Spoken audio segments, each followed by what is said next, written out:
Hi, I'm Jay Carter, class of '71, Cornell.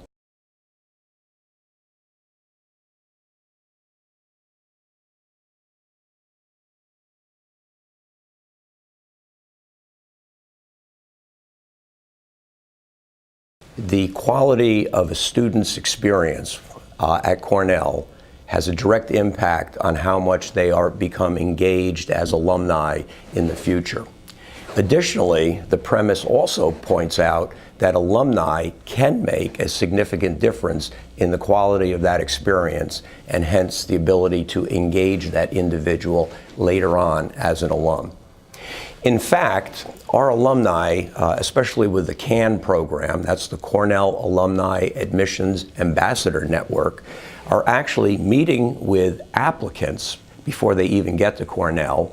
They're also hosting new student, accepted student parties, and they also host new student send-off parties. So they're having that impact already of putting a different face and bringing the student into part of the Cornell family. But let's now reflect on what makes a great experience for the student. Clearly, everyone gets a great education. So what's the differentiator? What perhaps makes it different? My conversations with students repeatedly come back to what affinity group, what small part of Cornell do they get involved in while they're there, and that becomes that sticky thing, the glue that really bonds them to Cornell. Now that could be doing research with a professor. It could be a discussion group with a professor. It could be participating on a varsity athletic team. In other cases, it's a member of the band. It could be working on a student-led team. It could be being a student instructor, teaching rock climbing. I'm sure you all know that there are literally thousands of things our students can get involved in. And it's so important that this becomes then the icing on the cake of that great education that our students are getting. Now, how can alumni help that experience? Virtually all of these affinity groups have the opportunity for the alum to come in, provide advice, and many times expand beyond just advice for that particular activity, but also to be a mentor, to provide some career service advice, perhaps offer jobs from internships to actual full-time jobs afterwards. And of course, contributing money to help that particular endeavor move ahead are all things that our alumni can do. So I think if I had the opportunity to represent our alumni as an elected trustee on the board, what I would like to do is bring this knowledge to the table, the conversations I have with both students and alumni alike as to what caused them, in the past tense, to become inspired and engaged as part of Cornell, or what might bring them there in the future.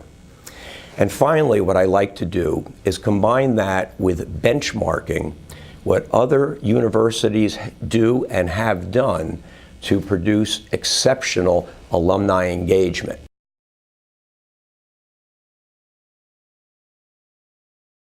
My experience as a Cornell alumni volunteer started virtually as soon as I graduated in 1971. For me, that touch point, my affinity group, was what was called lightweight football back in my day, now better known as sprint football, one of our 37 varsity athletic teams. And probably for the first 20 years or so of my alumni career, if you will, I was just focused on my affinity group, getting an alumni association up and running, and one that I would end up later being the leader of. And that was my initial starting point. But from there, all of a sudden things started opening up. I became more involved in all of Cornell athletics, then the Engineering College Council.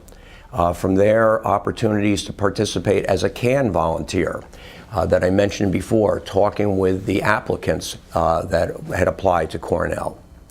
And all of this ended up culminating in Cornell University Council, which I've been a part of for at least 15 years now. and then also many other activities. My wife, Julie, is an alumnae of the Human Ecology College, and so we get involved in things supporting human ecology. We're now involved with the Veterinary College, and this is just examples of how once one starts with an affinity, you then can expand to so many other dimensions at Cornell. But throughout all of that, no matter what I'm doing, what I always try to do is listen. Listen to what other alumni are saying. Look for opportunities of common themes present in what I'm hearing, then perhaps pulling them together in a common platform to help move this item forward with our organization, with a given college, or wherever that may be.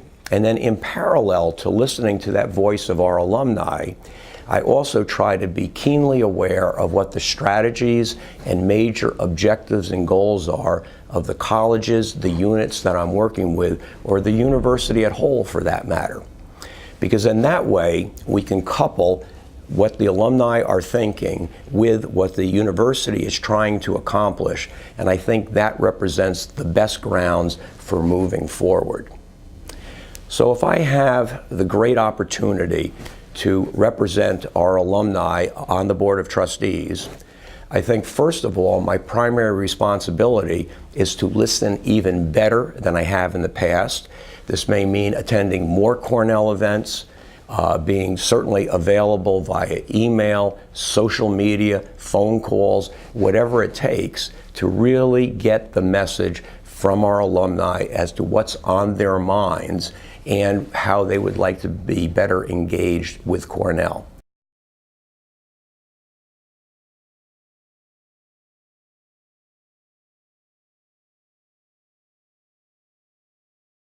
Over the last 5 to 10 years, I've been on campus approximately 8 to 12 times in any given year for the various Cornell volunteer activities I'm involved in.